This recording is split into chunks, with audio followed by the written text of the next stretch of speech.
Revenue supervisor Shri Siddheshwar Panigrahi नेतृत्व में गत 19 तारिख ठारू ओडिशा राज्य राजस्व क्षेत्र अधिकारी यथा राजस्व निरीक्षक और अतिरिक्त राजस्व निरीक्षक संघ 6 दफा दाबी नहीं तांकर अनेक समस्या थिबा नै अनिर्दिष्ट काल पई कार्यबंद डाकरा दे बरगढ़ जिलार पद्मपुर तहसिल कार्यालय सम्मुख रे धारणा रे बसिछंती। राजस्व निरीक्षक एवं अतिरिक्त राजस्व निरीक्षक मानकु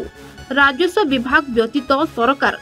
सेमानकु जेउ अन्यान्य कार्यभार दे देउछंती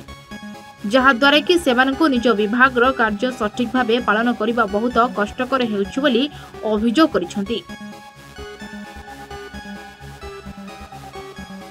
तांकर दाबी रहिछि जे ओडीआरएस नियम 1983 रे आवश्यक संशोधन माध्यम रे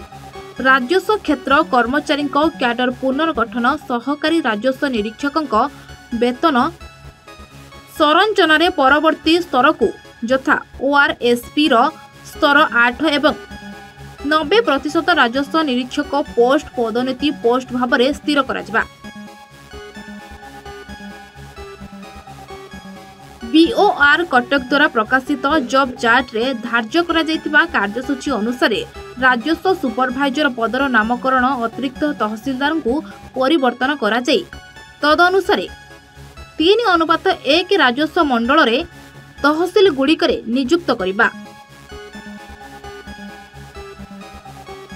ओएएस 25% पोस्ट पदोन्नति जोगो राजस्व सुपरभाइजर दरमा सेवा कार्यकला एवं राजस्व प्रशासन अभिज्ञता उपरे आधार करी पदोन्नति पई संरक्षित रखा जाऊ जेहेतु यह सेमानंक निजस्व क्याडर अटे। कार्यसूची रे आवश्यक परिवर्तन परे कृषि संबंधी समस्त कार्य जेपरिकी कृषक तथ्य जांच सीसी इत्यादि कृषि विभाग को स्थानांतर करबा पई दाबी रखिसंती। एही धारणा रे Padmapur revenue supervisor Siddheswar Panigrahi RI Manoranjan Bisi RI Manas Seth RI Madhusmita Sahu प्रमुख उपस्थित थे। राजस्व परिदर्शक रेवेन्यू सुपरभाइजर आम राजस्व क्षेत्र कर्मचारी संघ सारा ओडिशा आम संघ सरकार को पाखे दाबी कर उद्देश्य आज शांतिपूर्वक भाव आम सम्मान जन आम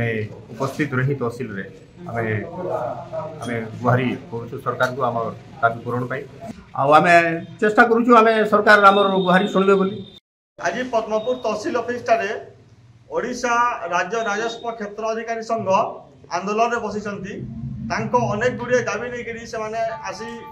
तहसिल ऑफिस बसिचंती एवं अनेक गुड़े दाबी जड़े